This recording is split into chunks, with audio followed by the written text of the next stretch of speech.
Hello, good morning students. ચેપ્ટરમાં આજે આપણે 9મો પ્રશ્ન આવ્યા છે માનવ વિકાસ આંક. તો વિકાસના નિર્દેશકમાં હવે આપણે લાસ્ટ નિર્દેશક સમજવાનો બાકી છે, એ છે માનવ વિકાસ આંક. તો સ્ટાર્ટ કરીએ આપણે. તો કહેવાય છે કે માનવ વિકાસ આંક તે અદ્યતન એટલે કે આધુનિક ખ્યાલ છે, આધુનિક નિર્દેશક છે. અને કદાચ એવું કહેવામાં આવે છે કે અગાઉ આપણે જે નિર્દેશક જોયા, રાષ્ટ્રીય આવક, માથાદીઠ આવક, જીવનની ભૌતિક ગુણવત્તામાં, એમાં જો સૌથી શ્રેષ્ઠ હોય તો માનવ વિકાસ આંકને સૌથી બેસ્ટ માનવામાં આવે છે. તો શા માટે સૌથી પ્લસ પોઈન્ટ છે એનો? તો સૌથી પ્લસ પોઈન્ટ એના માટે છે કારણ કે એમાં ફક્ત આર્થિક નહીં પરંતુ સામાજિક માપદંડને પણ ધ્યાનમાં લેવામાં આવે છે. આર્થિક સાથે કયા માપદંડ? સામાજિક માપદંડને પણ ધ્યાનમાં લેવામાં આવે છે, એના પર બી ભાર મૂકવામાં આવે છે. એટલે એને આધુનિક અને અગાઉના જે નિર્દેશક એના કરતાં સારું ગણવામાં આવે છે. એને શોર્ટમાં કહેવાય છે HDI. શોર્ટમાં શું કહેવાય છે? HDI, human development index, HDI. અને તેની સૌ પ્રથમ રજૂઆત કરેલી 1990 એની સૌ પ્રથમ રજૂઆત થઈ હતી. તે રજૂઆત કરી હતી સંયુક્ત રાષ્ટ્રીય વિકાસ કાર્યક્રમમાં. સૌથી પહેલાં એની રજૂઆત થઈ હતી. તો બરાબર નાના પોઈન્ટ યાદ રાખજો, એક્ઝામમાં 1 માર્ક્સના વિકલ્પમાં અને 1 માર્ક્સના ક્વેશ્ચનમાં કામ પડશે. તો અત્યંત આધુનિક નિર્દેશક છે, એમાં આર્થિક અને સામાજિક બંને માપદંડને ધ્યાનમાં લેવામાં આવે છે, જેને ઇંગ્લિશમાં કહેવાય છે HDI, short form human development index. અને 1990માં સંયુક્ત રાષ્ટ્રીય વિકાસ કાર્યક્રમમાં એની સૌ પ્રથમ વખત રજૂઆત થઈ હતી 1990માં. અને આ માપદંડ તૈયાર કરવામાં એટલે કે HDIને તૈયાર કરવામાં ઘણા અર્થશાસ્ત્રીઓએ ફાળો આપ્યો છે, જેમાં ભારતમાં પણ ઘણા અર્થશાસ્ત્રીઓનો એમાં ફાળો રહ્યો છે HDIની રચના કરવામાં અને તૈયાર કરવામાં. હવે જોઈએ તેના ઘટકો. તો HDIને તૈયાર કરવા માટે પણ જીવનની ભૌતિક ગુણવત્તામાં આપણે જોયું હતું, એમાં અલગ અલગ ઘટકોનો સમાવેશ કરેલો હતો. તે જ પ્રમાણે અહીંયા પણ મુખ્ય 3 ઘટકોનો સમાવેશ કરવામાં આવ્યો છે. કેટલા ઘટકોનો? 3 ઘટકોનો. તો 3 ઘટકો કયા છે? તો એમાં સૌથી પહેલા છે અપેક્ષિત આયુષ્ય. સૌથી પહેલું ઘટક છે એમાં અપેક્ષિત આયુષ્ય. અપેક્ષિત આયુષ્ય કોને કહેવાય આપણે ખબર જ છે. જન્મ સમયે વ્યક્તિ કેટલા વર્ષ જીવશે, બરાબર છે, તેને આપણે અપેક્ષિત આયુષ્ય કહેવામાં આવે છે, બરાબર છે. હવે અહીંયા થોડું એક્સ્ટ્રા એડ કરવામાં આવ્યું છે. પહેલું તો આપણે લખી દેવાનું જન્મ સમયે કેટલા વર્ષ જીવશે તેની અપેક્ષા એટલે અપેક્ષિત આયુષ્ય. જન્મ સમયે વ્યક્તિ કે બાળક કેટલા વર્ષ જીવશે તેની અપેક્ષા એટલે અપેક્ષિત આયુષ્ય. અહીંયા બીજો એક પોઈન્ટ કહેવા માનવામાં આવે છે કે HDI ક્યારે સારો હશે? કે જો આ અપેક્ષિત આયુષ્ય ઊંચું હશે, વધારે હશે, તો આપણે કહી શકીએ કે આપણે HDI આપનો આંક, આયુષ્યનો આંક જેટલો ઊંચો હશે એટલે આપણી સ્થિતિ સારી હશે, આપનો વિકાસ સારો કહેવાશે. જે અગાઉ આવી જ ગયું છે, આપનો વિકાસ થયો હશે, આપણી સ્થિતિ સારી છે એમ કહેવાય છે. ઓકે. અને એમાં કોઈ આંક કઈ રીતે ખબર પડશે આયુષ્ય ઊંચું છે કે નીચું છે? તો આમાં 50 વર્ષને આધાર લેવામાં આવે છે કે જો 50 વર્ષથી ઊંચું આયુષ્ય હશે તો આપણી સ્થિતિ સારી કહેવાશે, બરાબર છે. અને 50 વર્ષથી નીચું આયુષ્ય હશે એટલે લોકોનું આયુષ્ય 50 વર્ષથી ઓછું હોય, બરાબર છે, તો એમ કહેવાશે કે આપણે સ્થિતિ સારી નથી, બરાબર છે. આપણી સ્થિતિ સારી નથી, ઘણા લોકોને સારી સુવિધા મળતી નથી. ઓકે. તો અપેક્ષિત આયુષ્યમાં શું યાદ રાખવાનું કે જન્મ સમયે કેટલા વર્ષ જીવશે તેની અપેક્ષા એટલે અપેક્ષિત આયુષ્ય. આયુષ્ય સારું હોય તો વિકાસ સારો કહેવાય. એમાં 50 વર્ષને આધાર લીધો કે 50 વર્ષથી ઊંચો હોય તો આપણી સ્થિતિ ઘણી સારી કહેવાશે, અને 50 વર્ષથી ઓછું આયુષ્ય આવે તો આપણી સ્થિતિ સારી નથી, આપણે ઘણી સુવિધા મળતી નથી, આપણે તંદુરસ્તી સારી કહેવાશે નહીં. ત્યાર પછી બીજું ઘટક એમાં લીધું છે HDIમાં, માનવ વિકાસ આંકમાં, એ છે જ્ઞાન કે શિક્ષણ. એટલે બીજું મહત્વ કોને આપ્યું છે? શિક્ષણને, બરાબર છે. આપણે શિક્ષણનું પ્રમાણ કઈ રીતે શોધીએ? આપણે ખબર જ છે, કુલ શિક્ષિત વ્યક્તિઓને કુલ વસ્તી વડે આપણે ભાગીએ એટલે આપણે શિક્ષણનું પ્રમાણ મળી જાય, એટલે કે જ્ઞાનનું પ્રમાણ મળી જાય. પરંતુ અહીંયા જે પુખ્ત વયના લોકો છે, પુખ્ત વયના શિક્ષિતો છે, એની ટકાવારીને આધાર આપવામાં આવે છે. કયા? પુખ્ત વયના જે શિક્ષિતો છે એની ટકાવારીને આધાર આપવામાં આવે છે, બરાબર છે. અને સાથે સાથે અહીંયા મુખ્ય બે બાબતોનો સમાવેશ કરવામાં આવે છે, જે એક્ઝામમાં ઘણીવાર પૂછાય છે કે જ્ઞાન કે શિક્ષણમાં કઈ બે બાબતોનો સમાવેશ થાય છે. તો સૌથી પહેલું છે એ સ્કૂલિંગના સરેરાશ વર્ષ. સૌથી પહેલું છે સ્કૂલિંગના સરેરાશ વર્ષ. એટલે કે શું? સ્કૂલિંગના સરેરાશ વર્ષ એટલે સરેરાશ કેટલા વર્ષ બાળક સ્કૂલે જાય છે. સ્કૂલિંગના સરેરાશ વર્ષ એટલે કે 8 વર્ષ સ્કૂલે જાય છે, 10 વર્ષ સ્કૂલે જાય છે, 15 વર્ષ સ્કૂલે જાય, એટલે કેટલા વર્ષે સ્કૂલે જાય છે. આપણે વાત કરીએ આપણા સરેરાશ 12 વર્ષ સ્કૂલિંગ આપનું હોય છે, 1 થી લઈને 12. અને સાથે હોય કે જુનિયર સિનિયર પણ આવી ગયું છે. એટલે સ્કૂલિંગના સરેરાશ વર્ષ કેટલા છે, જેટલા પણ બાળકો સ્કૂલે ગયા છે, અને સ્કૂલિંગના સરેરાશ વર્ષ સૌથી પહેલા એ બાબતને ધ્યાનમાં લેવામાં આવે છે. અને બીજું કે સ્કૂલિંગના અપેક્ષિત વર્ષો. સ્કૂલિંગના અપેક્ષિત વર્ષો દેશમાં કેટલા છે અને તેમાંથી સરેરાશ કેટલા વર્ષ બાળકો સ્કૂલે જાય છે, તે આ આંકને આધારે નક્કી કરવામાં આવે છે.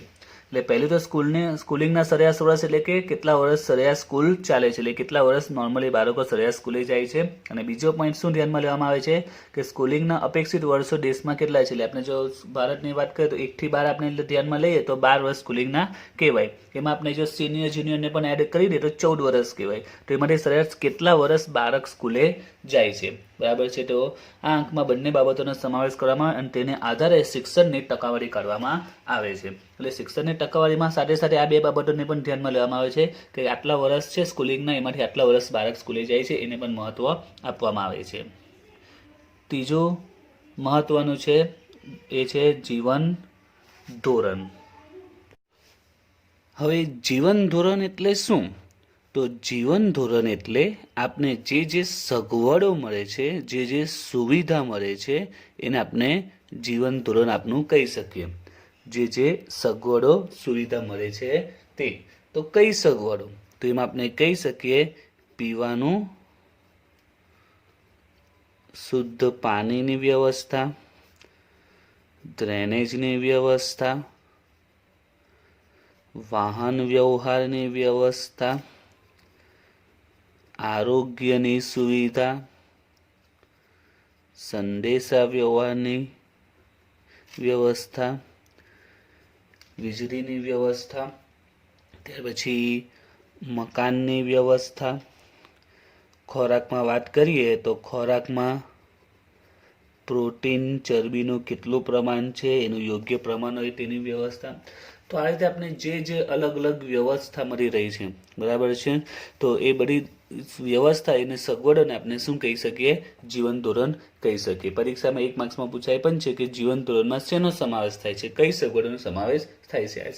આ સિવાય તમે બીજી પણ સગવડોનો સમાવેશ કરી શકો, જેમ કે 5 વર્ષથી ઓછા બાળકોમાં મૃત્યુદરનું પ્રમાણ, બાળ મૃત્યુદરનું પ્રમાણ, બરાબર છે. તેવી રીતે બીજી પણ બાબતોનો સમાવેશ કરી શકાય છે.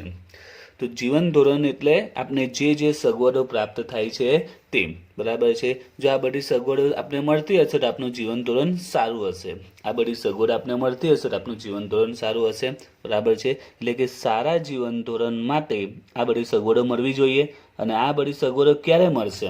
આપની પાસે એટલી આવક હશે તો આપણે આ સગવડોનો લાભ લઈ શકીએ. એટલે કહેવાય છે સારા જીવન ધોરણનો આધાર કોના પર રહ્યો છે? તો એ છે આપની આવક પર, બરાબર છે. અને આવકમાં પણ કઈ આવક? એ છે માથાદીઠ આવક. કઈ આવક? માથાદીઠ આવક પર રહેલો છે, બરાબર છે. એટલે કે આમાં જીવન ધોરણના આંકને માપવા માટે કોનો આધાર લેવામાં આવે છે? માથાદીઠ આવકનો, જેને સમખરીદ શક્તિના સિદ્ધાંત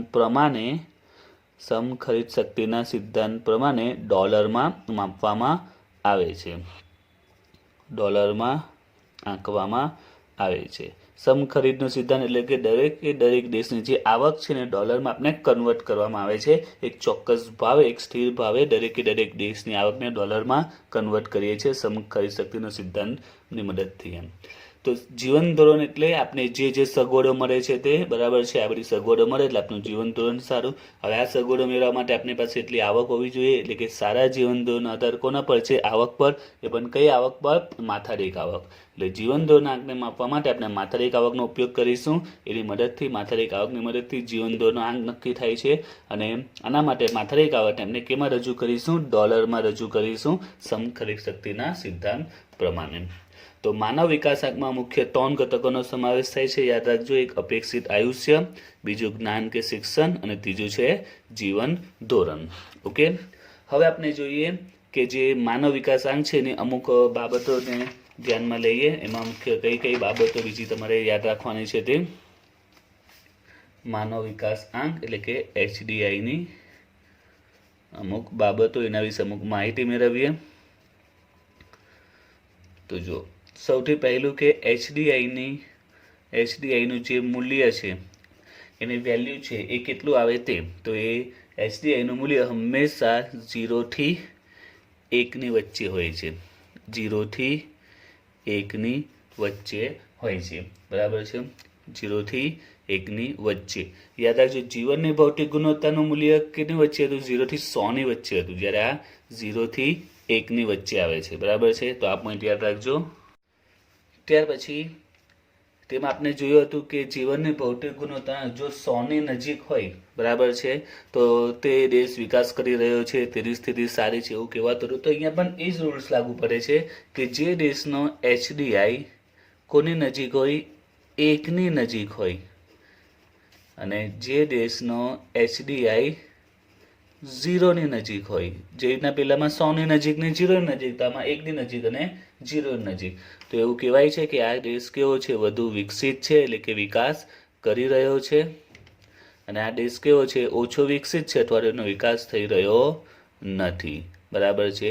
આવા દેશને જે HDIનો નંબર મળશે તે કેવો નંબર મળશે? ઊંચો ક્રમ મળશે. જ્યારે આવા દેશને ક્રમ કેવો મળશે? નીચો ક્રમ મળશે. એટલે નંબર જે આવશે તે નંબર પાછળ આવશે, જ્યારે નંબર આગળ આવશે. ઊંચો ક્રમ મળશે ને અહીંયા નીચો ક્રમ મળશે. આ ઉપરાંત હવે તમારે અમુક આંકડા પણ યાદ રાખવાના છે. 2014ના આંકડા છે, અમુક આંકડા તમારે યાદ રાખવા પડશે.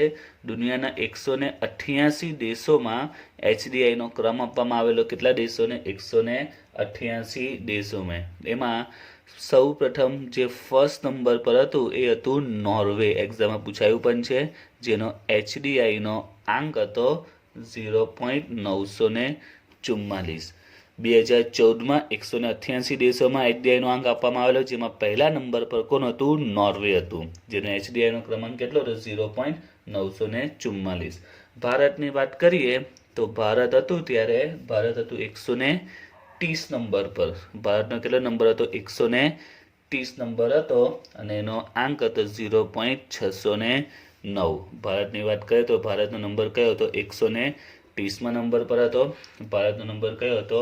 130. અને 130 આંક સાથે એનો 130માં નંબર હતો ને એનો આંક કેટલો હતો? HDIનો આંક 0.609. તો યાદ રાખજો, એક્ઝામમાં ઘણીવાર આ રીતનો પોઈન્ટ પૂછાયો છે. ઓકે, ત્યાર પછી બીજો પોઈન્ટ યાદ રાખવાનો છે આમાં કે માનવ વિકાસ આંકને આધારે દેશોને 4 ભાગમાં વહેંચવામાં આવેલા છે. દેશોને કેટલા? 4 વિભાગ પાડેલા છે. માનવ વિકાસને આધારે દેશોના 4 વિભાગ પાડેલા છે. પહેલો વિભાગ છે સૌથી વધુ માનવ વિકાસ ધરાવતા રાષ્ટ્રો, સૌથી પહેલો ભાગ. બીજો ભાગ છે આમાં સૌથી વધુ, તો આમાં વધુ માનવ વિકાસ ધરાવતા રાષ્ટ્રો. ત્રીજો ભાગ છે તો એ છે મધ્યમ માનવ વિકાસ ધરાવતા રાષ્ટ્રો. અને ચોથું છે એ છે નીચો માનવ વિકાસ ધરાવતા રાષ્ટ્રો. તો પરીક્ષામાં 1 માર્ક્સમાં પણ પૂછાય છે કે માનવ વિકાસને આધારે દેશને કેટલા ભાગોમાં, દેશોને, વિશ્વના જે દેશો છે ને કેટલા ભાગમાં વહેંચવામાં આવ્યા? 4 ભાગમાં વહેંચવામાં આવ્યા છે. સૌથી પહેલું સૌથી વધુ માનવ વિકાસ ધરાવતા રાષ્ટ્રો, ત્યાર પછી વધુ માનવ વિકાસ ધરાવતા રાષ્ટ્રો, મધ્યમ માનવ વિકાસ ધરાવતા રાષ્ટ્રો અને નીચા માનવ વિકાસ ધરાવતા રાષ્ટ્રો. એમાં આપણે ભારતની વાત કરીએ તો ભારત એ કેમાં આવે છે? તો ભારત એ મધ્યમ માનવ વિકાસ ધરાવતા રાષ્ટ્રોમાં આવે છે. ભારત કેમાં આવે છે? તો મધ્યમ માનવ વિકાસ ધરાવતા રાષ્ટ્રોમાં ભારત આવે છે. ઓકે, તો માનવ વિકાસની અમુક બાબતો ધ્યાનમાં રાખવાની છે કે એનું મૂલ્ય 0 થી 1 ની વચ્ચે હોય. 1 નજીક એટલે કે સારું કહેવાય, વિકસિત કહેવાય, ઊંચો ક્રમ મળશે. 0 નજીક હોય એના કરતાં ઓપોઝિટ ઓછું વિકસિત નીચો ક્રમ કહેવાય છે. ત્યારે 2014માં 188 દેશોમાં ક્રમ આપવામાં આવેલો, ત્યારે એમાં પહેલા નંબર પર કોણ હતું? નોર્વે 0.944 આંક સાથે. ત્યારે ભારત હતું 130માં નંબર પર 0.609. દેશને 4 ભાગમાં વહેંચાય છે, સૌથી વધુ, મધ્યમ અને નીચો, જેમાં ભારત કેમ આવે છે? મધ્યમ માનવ વિકાસ આંક ધરાવતા દેશોમાં આવે છે. ઓકે, હવે એમાં જોઈએ આપણે બીજું, એ છે HDIના ફાયદા, એનું મહત્વ. પરીક્ષામાં તમને જો 5 માર્ક્સમાં પૂછાય તો તમારે બધા પોઈન્ટ સમજાવવા પડે. જો 3 માર્ક્સમાં પૂછાય તો અમે અમુક પોઈન્ટ તમારે સ્કીપ કરી શકો, એટલે શરૂઆતમાં બધા તમારે લખવા પડે, બરાબર છે. અમુક બાબતો સુધી લખો, ઇનફ છે. 3 માર્ક્સમાં પૂછાય તો, પણ જો 5 માર્ક્સમાં પૂછાય તો એની ફાયદા મર્યાદા પણ તમારે લખવી પડે છે. તો સૌથી પહેલો પોઈન્ટ જે શરૂઆતમાં જ કીધું તે કે જે માનવ વિકાસ એ સંપૂર્ણ ખ્યાલ છે, એ અપૂર્ણ અધૂરો નથી. શા માટે સંપૂર્ણ ખ્યાલ છે? એનું કારણ છે કે અહીંયા આનો જે માપદંડ છે એમાં ફક્ત આર્થિક નહીં પરંતુ સામાજિક જે શિક્ષણ છે, આરોગ્ય છે, એને પણ ધ્યાનમાં લીધું છે. આર્થિક સાથે જે સામાજિક બાબતો છે, એટલે કે શિક્ષણ છે, આરોગ્ય છે, જીવન ધોરણ છે, અપેક્ષિત આયુષ્ય છે, આ બીજી બાબતોને પણ ધ્યાનમાં લીધું છે. કારણ કે આમાં આર્થિક અને સામાજિક બંને, ફક્ત આવક સાથે શિક્ષણ આરોગ્યને પણ ધ્યાનમાં લેવામાં આવે છે. અગાઉના જે 3 નિર્દેશક આપણે જોયા, રાષ્ટ્રીય આવકને માથાદીઠ આવક, એમાં ફક્ત આવકને ધ્યાનમાં લે છે. જીવનની ભૌતિક ગુણવત્તા જોઈએ તો એમાં શિક્ષણ આરોગ્યને ધ્યાનમાં લે છે. જ્યારે માનવ વિકાસાંકમાં આવકને પણ ધ્યાનમાં લેવામાં આવે છે અને જે સામાજિક સુવિધા છે એને પણ ધ્યાનમાં લેવામાં આવે છે. એટલે આ ખ્યાલ કેવો કહેવાય? સંપૂર્ણ ખ્યાલ કહેવાય છે, બરાબર છે. અને કોઈ પણ દેશે જો પ્રગતિ કરવી હોય તો ફક્ત આવકથી પ્રગતિ નહીં થાય, બરાબર છે. તો એના માટે એને કઈ પ્રગતિ જોઈએ? એક તો આર્થિક પ્રગતિ કરવી પડે અને સાથે સાથે બીજી કઈ? સામાજિક પ્રગતિ પણ કરવી પડે. એટલે દેશના વિકાસ માટે 2 પ્રકારની પ્રગતિ જરૂર છે, આર્થિક પણ અને સામાજિક પણ, જે HDIમાં પોસિબલ છે. ઓકે, ત્યાર પછી HDI નો આંક જેટલો ઊંચો જશે, HDI નો આંક જેટલો વધુ હશે, તો એ બતાવે છે કે દેશમાં શિક્ષણ છે, બરાબર છે, આ જીવન ધોરણની સુવિધા છે, એટલે કે આરોગ્યની સુવિધા પણ એમાં આવી જાય. ત્યાર પછી અપેક્ષિત આયુષ્ય છે, વગેરેમાં સુધારો થયો બતાવે છે. એટલે દેશનો શિક્ષણની સ્થિતિ કેવી છે, આરોગ્યની સ્થિતિ કેવી છે, જીવન ધોરણની સ્થિતિ કેવી છે, એ HDIના આધારે ખબર પડી જાય. એક વર્ષની કમ્પેરમાં બીજા વર્ષમાં જો HDIનો આંક વધી જાય તો એના આધારે ખબર પડી શકે છે કે દેશમાં શિક્ષણ, જીવન ધોરણની અપેક્ષિત આયુષ્યની સ્થિતિ કેવી છે. એટલે એનો સ્પષ્ટ આપને ચિતાર મળી જાય છે, એનો આંક આપને ખ્યાલ આવી જાય છે. ત્યાર પછી ચોથો એનો ફાયદો છે કે સરકારે શું કામ કરવું જોઈએ એનો ખ્યાલ આવે છે. એટલે કે HDIનો આંક જો નીચે જતો હોય તો ખબર પડે કે સરકારે શિક્ષણ, જીવન ધોરણ, અપેક્ષિત આયુષ્ય, આરોગ્યની સુવિધાનો વિચાર કરવો જોઈએ એમ. એટલે HDI જો વધારે હોય તો આ સ્થિતિ વધારે છે ખબર પડી જાય, પણ જો HDI ઓછો હશે તો સરકારને ખબર પડશે કે શિક્ષણ, જીવન ધોરણ, આરોગ્યની સુવિધા આપની ઘટી રહી છે, એમાં ઘટાડો થઈ રહ્યો છે, તો એની સામે આપણે યોગ્ય પગલાં લેવા જોઈએ. એટલે સરકારને બી ખબર પડી જશે કે આપણી સ્થિતિ ક્યાં છે અને તેના અનુસંધાનમાં તે લોકો આગળ કામ કરી શકે છે. તે પછી બીજો એક ફાયદો છે તે કે એનો પ્લસ પોઈન્ટ છે કે કોઈ પણ દેશનો એક પ્રયત્ન હોય કે ભાઈ આર્થિક વિકાસ કરવો છે, બરાબર છે. તો આર્થિક વિકાસ માટે એટલે કે એમાં ફક્ત આવકને ધ્યાનમાં લેવામાં આવે છે, પરંતુ વિકાસનો જે ઉદ્દેશ છે તે ફક્ત આર્થિક નહીં પણ માનવીનો પણ વિકાસ થવો જોઈએ, બરાબર છે. માનવનો વિકાસ થવો જોઈએ. એકચ્યુઅલી મુખ્ય ઉદ્દેશ, અંતિમ ઉદ્દેશ એ છે જે HDI દ્વારા ખબર પડી જાય છે. એટલે આર્થિક વિકાસની મદદથી આપણે ફક્ત આવક વધે છે, આર્થિક વિકાસ એટલે આવક વધે એટલે આર્થિક વિકાસ એવું નથી. વિકાસનો મુખ્ય ઉદ્દેશ શું છે કે આર્થિક વિકાસ તો થાય, સાથે સાથે માનવનો પણ વિકાસ થવો જોઈએ, જે આ HDIમાં શક્ય બને છે. ઓકે, ત્યાર પછી હવે જોઈએ આપણે HDIની મર્યાદા. તો અગાઉ મેં કહ્યું જ છે કે દુનિયામાં કોઈ પણ બાબત હોય, કોઈ પણ સિદ્ધાંત હોય, કોઈ પણ સેવા વસ્તુ હોય વગેરેના પ્લસ પોઈન્ટ હશે તો માઇનસ પોઈન્ટ પણ હશે જ, તો એની મર્યાદા પણ આવશે. તો એની મર્યાદા કઈ છે? તો જીવન ધોરણમાં જે મર્યાદા છે એ પ્રકારની અહીંયા પણ મર્યાદા છે. સૌથી પહેલી મર્યાદા એ જ છે જીવન ધોરણના ગુણવત્તામાં આપણે જોઈ હતી તે ગુણવત્તાના આંકમાં જ ભૌતિક ગુણવત્તામાં જે જોઈ હતી તે કે અહીંયા પણ ફક્ત કેટલી બાબતોનો સમાવેશ થાય છે? 3 બાબતોનો જ સમાવેશ થાય છે. તો આ જ એની મર્યાદા બની ગઈ છે, કારણ કે આ સિવાય બીજી પણ બાબતો છે, બીજી પણ ઘણી બાબતો છે એને ધ્યાનમાં લેવી જરૂરી છે. માનવીના વિકાસ માટે આ 3 બાબતોને આધારે જ માનવીનો વિકાસ થઈ શકે નહીં. તો બીજા પણ ઘણી સામાજિક બાબતો છે એને આમાં ધ્યાનમાં લેવી જરૂરી છે, બરાબર છે. આ સિવાય અન્ય બીજી સામાજિક બાબતો પણ જરૂરી છે જેનો આમાં સમાવેશ કરવામાં આવ્યો નથી. એટલે જીવનની ભૌતિક ગુણવત્તામાં જે મર્યાદા હતી તે જ મર્યાદા અહીંયા આવી છે. એમાં પણ એ જ મર્યાદા જોઈ હતી કે એમાં ફક્ત 3 જ બાબતોને ધ્યાનમાં લેવામાં આવે છે, બરાબર છે. તો અહીંયા પણ એ જ સેમ ટુ સેમ મર્યાદા આવી છે કે અહીંયા પણ 3 જ બાબતોને ધ્યાનમાં લેવાય છે. આપણે જોયું ફક્ત 3 બાબતોને ધ્યાનમાં લેવામાં આવે છે, એટલે આ જ એની મર્યાદા બની જાય છે. ત્યાર પછી બીજી મર્યાદા છે કે અહીંયા 3ને સરખું મહત્વ આપવામાં આવે છે. સરખું મહત્વ આપવામાં આવે છે, જે પણ યોગ્ય નથી. કારણ કે દરેક વ્યક્તિના જીવનમાં 3માંથી આપણે વાત કરીએ, શિક્ષણ છે, જીવન ધોરણ છે, જ્ઞાન છે, બધાના જીવનમાં અલગ અલગ પરિસ્થિતિમાં અલગ અલગ મહત્વ હોય છે. કોઈ વ્યક્તિ માટે શિક્ષણનું મહત્વ વધારે હોય, કોઈ વ્યક્તિ માટે જીવન ધોરણનું મહત્વ વધારે હોય, કોઈ વ્યક્તિ માટે આયુષ્યનું મહત્વ વધારે. તો દરેક વ્યક્તિ માટે દરેક ઘટકનું મહત્વ અલગ અલગ હોય છે, જ્યારે અહીંયા આપણે 3ને એક સરખું મહત્વ આપવામાં આવે છે. આ મર્યાદા પણ જીવન ધોરણમાંથી સેમ ટુ સેમ એવી જ મર્યાદા છે કે અહીંયા આગળ પણ એ જ રૂલ્સ હતો કે બધાને કેવું મહત્વ આપવામાં આવે છે? સરખું મહત્વ આપવામાં આવે છે. એટલે બંને કમ્પેરિઝન સાથે સમજાવું છું કે આમાં જે રૂલ્સ છે એ જ મર્યાદા અહીંયા પણ બને છે. તો અહીંયા પણ 3 ઘટકોને એક સરખું મહત્વ આપવામાં આવે છે, તે જેની મર્યાદા બની જાય છે. ત્યાર પછી HDI છે એ નિરપેક્ષ માપ નથી, એ સાપેક્ષ માપ છે. હવે નિરપેક્ષ ને સાપેક્ષ એટલે શું? નિરપેક્ષ એટલે કે સ્વતંત્ર, સાપેક્ષ એટલે બીજા પર આધારિત છે. એટલે કે આપનો દેશનો વિકાસ થયો છે કે નહીં થયો કઈ રીતે ખબર પડે? તો એના માટે આપણે શું કરવું પડશે કે આપના દેશના HDI ને અન્ય દેશના HDI સાથે શું કરવું પડે? સરખાવવું પડશે. ત્યારે ખબર પડશે કે આપની સ્થિતિ એના કરતાં સારી છે. એટલે કે આ એક રીતનું શું થયું? સાપેક્ષ થયું, એટલે બીજા પર આધારિત છે. એટલે આપણા દેશના HDI ને આપણે અન્ય દેશના HDI સાથે સરખાવીશું ત્યારે ખબર પડશે કે આપણે પ્રગતિ કરી છે કે નહીં. એટલે આ સ્વતંત્ર ચલ નથી, કયું છે?